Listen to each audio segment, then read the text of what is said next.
महाराष्ट्र में मराठी भाषा के गौरव और सम्मान को लेकर बड़ा कदम उठाया गया है। विधायक आशीष जायसवाल ने कहा कि मराठी का सम्मान टाला नहीं जा सकता और इसके लिए राज्य सरकार ने एक विशेष मराठी विभाग का गठन किया है। इसी बीच शिव भोजन थाली केंद्र चालकों का कहना है कि पिछले 6 महीने से उन्हें अनुदान नहीं मिला है, वे आंदोलन के मूड में है। इस पर जायसवाल ने स्पष्ट किया कि उन्हें इस संबंध में कोई निवेदन नहीं मिला है।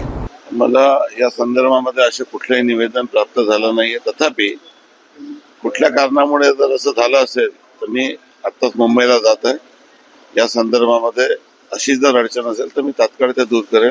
काही तांत्रिक कारणामुळे जर असं झालं असेल तर निश्चितच ती अडचण दूर करण्यात येईल। माननीय एकनाथजी शिंदे हे प्रत्येक विधानसभेमध्ये मतदारांचा आभार मानण्यासाठी जात आहे। मागे ते रामटेकला देखील आले होते आणि तेव्हापासून भंडारामध्ये श्री नरेंद्र बोंडेकर हे शिवसेनेचे आमदार म्हणून निवडून आले।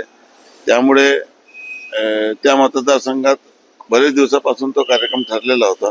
2-3 तो कार्यक्रम पुढे ढकलण्यात आला आणि तो कार्यक्रम उद्या या ठिकाणी ठेवण्यात आला। राज्य मंत्रिमंडळाचे निर्णय होण्यापूर्वी सांगायचे नसतात।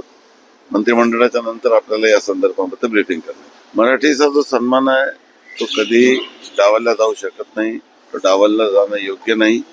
महाराष्ट्रामध्ये मराठी भाषेच्या संरक्षणासाठी, मराठी भाषेच्या प्रोत्साहनासाठी राज्य सरकारने मराठी भाषा विभाग गठीत केलेला आहे आणि प्रत्येक राज्याची एक भाषा असते आणि महाराष्ट्राची मराठी आपली भाषा आहे, त्याचा सन्मान राखलाच गेला पाहिजे।